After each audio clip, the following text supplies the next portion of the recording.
Welcome home bakers to another episode of my YouTube channel, Basic Homebaking by Myrna. I hope by now you have liked and subscribed, so I'll be more inspired to give you a new yummy recipe every time.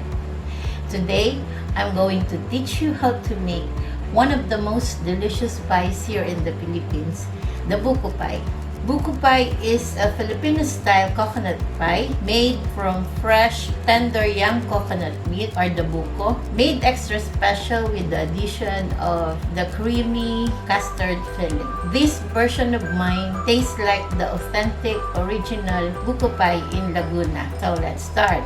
The ingredients are, for the filling, coconut meat from 3 to 4 young coconut, 1/3 cup of all-purpose cream, 1/2 cup of evaporated milk, 1/2 cup of condensed milk, 1/3 cup of cornstarch, 1 egg yolk, 1/4 cup of sugar, this is optional, 1 cup of young coconut water. For the crust, we have 2 1/2 cup of all-purpose flour, pinch of salt, 1/4 cup of cold shortening, 1/2 cup of cold butter, 2 egg yolks, 1/4 cup of milk, and 2 tablespoons of sugar. Okay, we're going to start with the crust.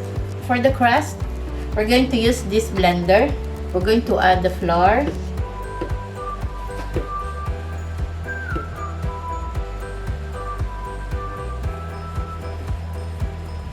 then the pinch of salt, sugar,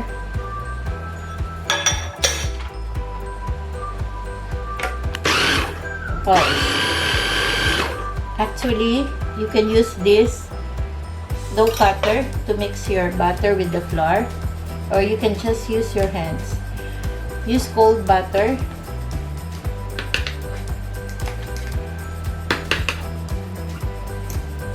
mix until it resembles that of fine white sands. Only use the pulse.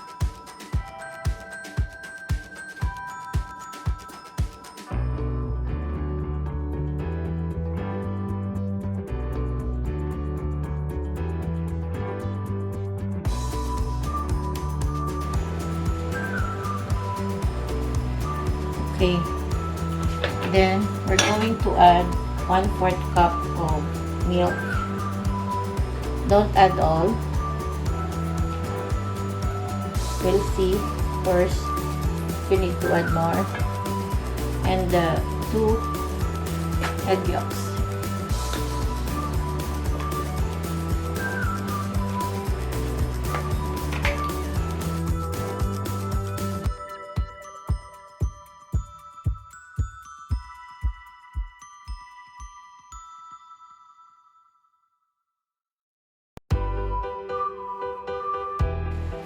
There.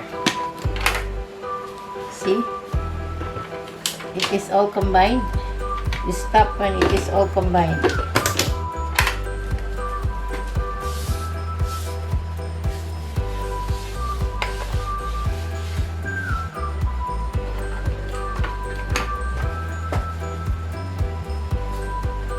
Going to form this into a bowl, and then need a little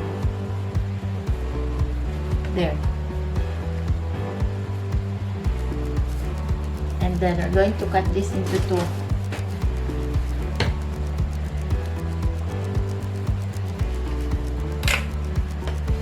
Then we're going to refrigerate this for at least 30 minutes.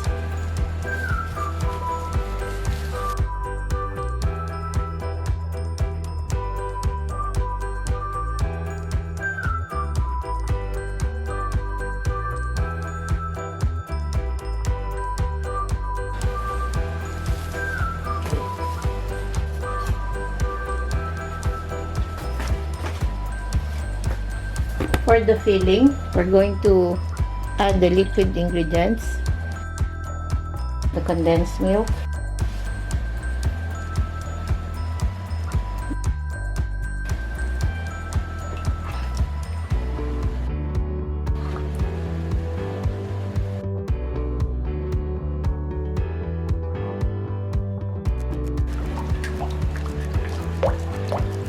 Then add the coconut meat. Cook until the buko is transparent.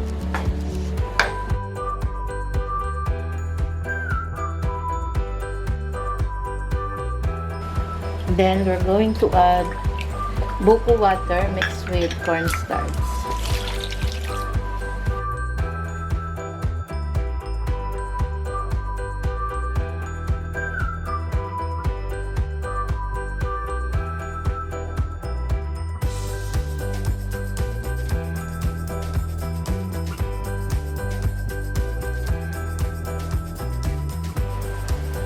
Now we're going to make the crust, the pie crust.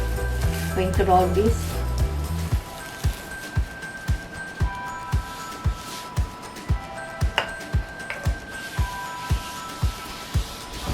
Flour the surface and then roll.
Going to add the filling.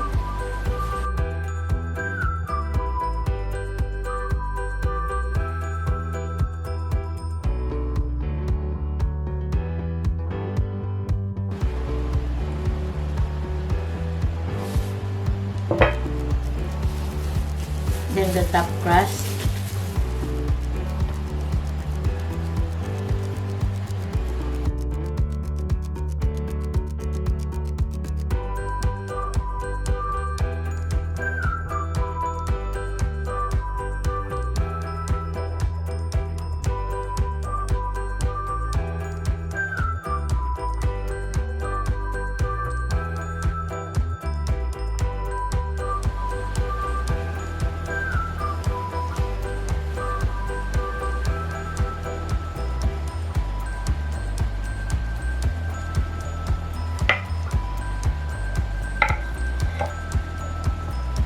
Trim the sides.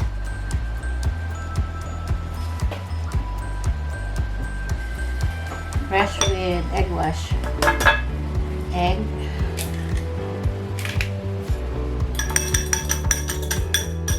A little of milk.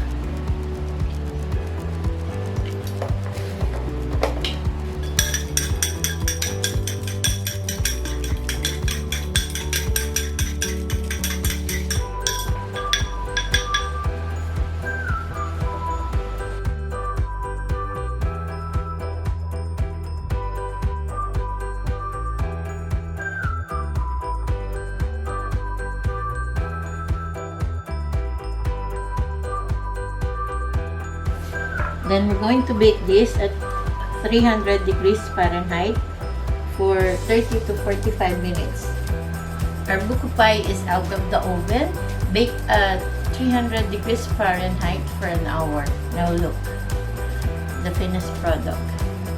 So nice. And the crust is flaky. We're going to let this cool first before we cut.